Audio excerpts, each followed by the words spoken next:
let's talk about your site. Like many My of us, site. many of us have like blogs, but you Mhm. have a blog review. You have a complete package in that website. How did you? How did the process? How did you get started with that? Um, so I set up the website originally, probably the similar time that I changed my branding to the Fourth Focus. So I set it all up concurrently, really.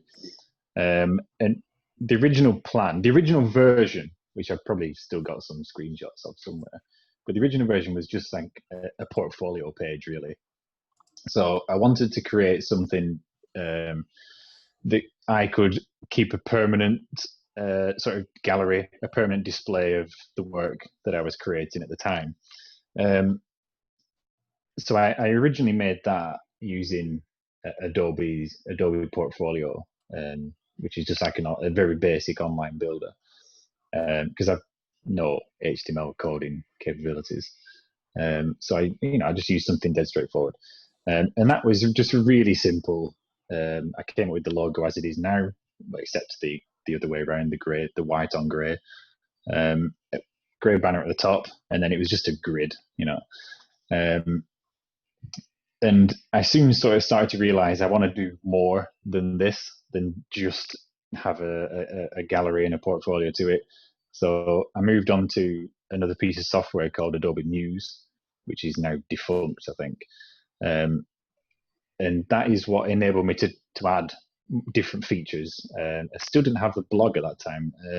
Trying to think what the best things were. I could add more interactive stuff and let people download the shots, because again, that's something I've always been happy to do, is just think, why spend too much effort trying to stop people taking images when you can offer them, Yep. they're not there for commercial use, but they're there for personal use for free, and I'm happy to do that. So I did that with Adobe Muse, but it became really difficult to actually, it was very slow to add something quickly. So when I wanted to just make a quick change, it would take me like 2 hours to have to modify all the code in that, and it became problematic. So then I switched to one of the online builders, Wix, which I think is what you use also on yours. Yeah. And yeah, it was then really the fact that I had all the capabilities to build different types of pages and add the blog, and all the different sort of possibilities that were there, meant that the ideas that you had, you could now put into realization. So it's really just grown that way. I never set out with the grand sort of plan of, yes, I'm going to have this full-on detailed blog and I'm going to have loads of sort of a forum or anything like that. It's just kind of grown step by step, and I'm fairly happy with the state it's in right now. But yeah, there's always more to do. Yeah. So one thing that I see other people doing, but not with as much care as you, and I was involved with one of them, the contests. Sorry about my bad English there. The contests. Like, what was the first, and how Um, did it get started?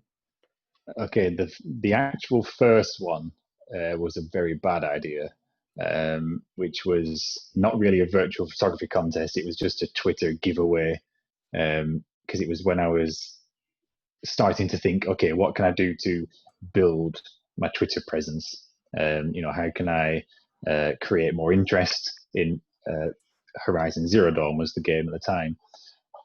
So I just did a print, a sort of a foam board print of a Horizon capture, with the Gorilla logo and my logo on the bottom.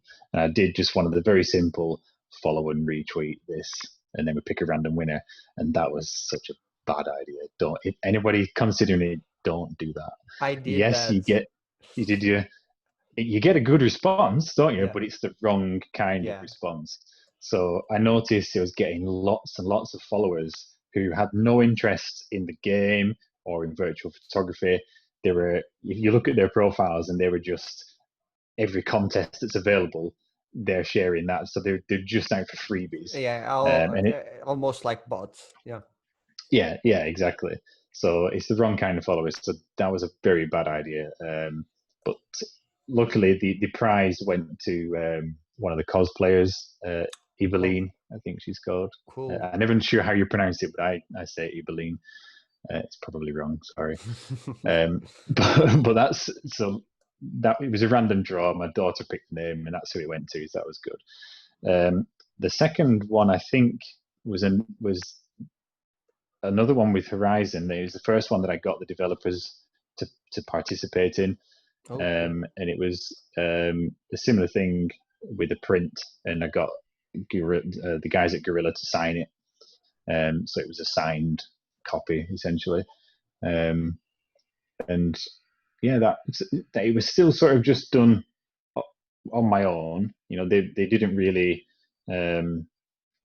share it as such, but they were willing to contribute to it, and that was the first sort of step in building what's quite now a good relationship with Gorilla. Just by speculative request, really. I said, "Look, I'm trying to do this little contest. Would you be willing to sign this?" How did you manage to get the first touch? Because their DMs are closed, right? They are now.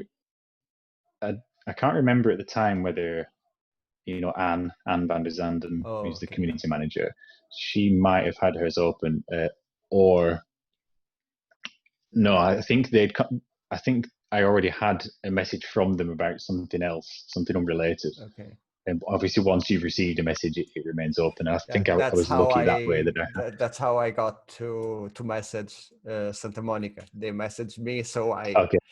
Yeah. Oh yeah. That was at the same time, because it was for their blog post, wasn't it? When they were asking to use people's images, I think. Back then, it was because they were interested in doing. Do you know their theme, the PS4 theme, where for the anniversary, where Kratos and Atreus are on the boat? So they asked me to take a few shots to see if they would use it for that theme. But back then I was like 3 months into virtual photography, and I was really bad. So I did a awful work, and they were like, "We will send you some stuff, but we are moving a different way." But that's how I got to have a contact with them and talk with them about our context for the first anniversary. Then Oren, is it? Oh, Aaron Kaufman. Aaron, yeah. He then emailed you, and we established it like that. But back then it was because of that. It is often a bit fortunate how you get. There's no guaranteed way, and I still struggle now trying to make new contacts with new studios. It doesn't always work. If anybody's out there trying to think, "Oh God, every time I try to contact someone, I don't hear anything back." Me too. There's no magic solution to that. Yeah, in my ingenuity, a few back when I was Days Gone was about to come out, I tried to send them a message, but they didn't answer. So I moved to LinkedIn, because LinkedIn, there isn't a way to disable the message. Oh. But I end up not sending the message, because it was like, this is really intrusive.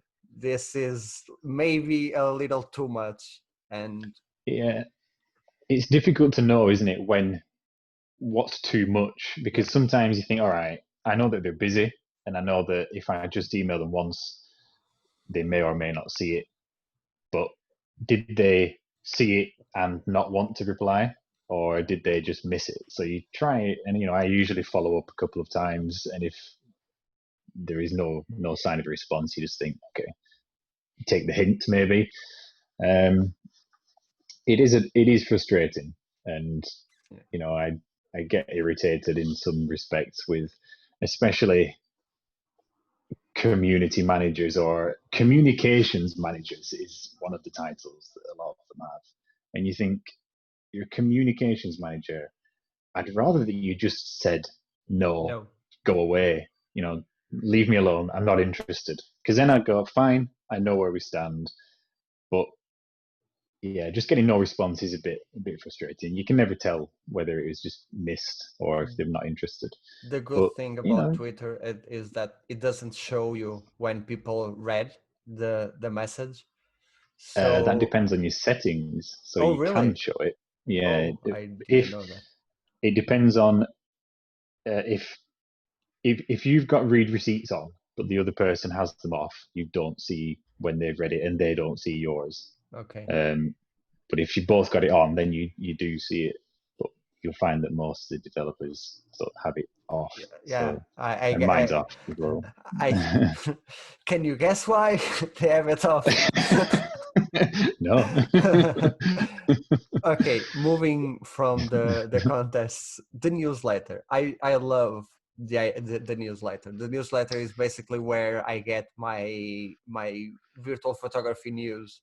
Since Twitter and Instagram and the other social media is so crowded, I get it from there. I miss so much stuff on Twitter, but the newsletter always reminds me what's going on. How did that happen? So I remember when it was, because it's when we were collaborating on the God of War contest, and because you were the very first person to see the idea that I was working on. And I showed it to you, and I can always remember the exact words where you just blew my head off. Because it's like I studied communication, and my girlfriend took the same degree, and she's a social media manager and a community manager for different brands as a freelancer, and she's doing newsletters almost in a weekly basis for different brands. And when you sent me that, I was like, why didn't anyone before thought about this? This is awesome. This is amazing. Yeah, I mean, again, it was something that was because I had the capability to do it with the Wix package that I subscribed to. So it was just a vague idea of, because people would do things on Twitter with a little sort of collection of things to get involved with, or maybe a moment of recent activities and things like that. And I thought, yeah, let's try. Again, a lot of the idea behind my website is that the Twitter itself and all social media is a bit too momentary. So like you're saying, you can easily miss things. So I thought it's something that is a bit more of a permanent presence, and to take people's interest out of the social media platform and keep it more in the virtual photography side of things, because ultimately it's going to expand. We're all fairly confident of that, I think. That with the create virtual button with the create button, the pivotal moment, yeah. And Microsoft have added the share button now, haven't they? Yeah. So there's lots and lots to come. And I think as an art form, it will be more than Twitter. It will be more than Instagram. They're a brilliant platform for everybody sharing, and that goes back to how people get into it in the first place. But yeah, I just wanted to do something that was, again, outside of that realm, and try and remind you, because people might go away from Twitter and think, oh, I'm outside of the virtual, I'm outside of the bubble now. Whereas if they get it in their email, then they might be encouraged to come back. So yeah, I can see how people taking a break and getting the newsletter might think, oh, this is happening on Twitter, this is happening on Instagram, this is happening in the virtual photography scene. Let's jump back in and not feel like alienated by everything. So that's a cool hopefully thought. Yeah. But you actually back then also showed me a great idea that you still do, that I'm awful at participating, the archive hour, which is another great thing, Terrible. because the archive hour gives people a free rein to break one self-imposed rule, that is reposting, and Yeah. with it, it's great. Tell me about it.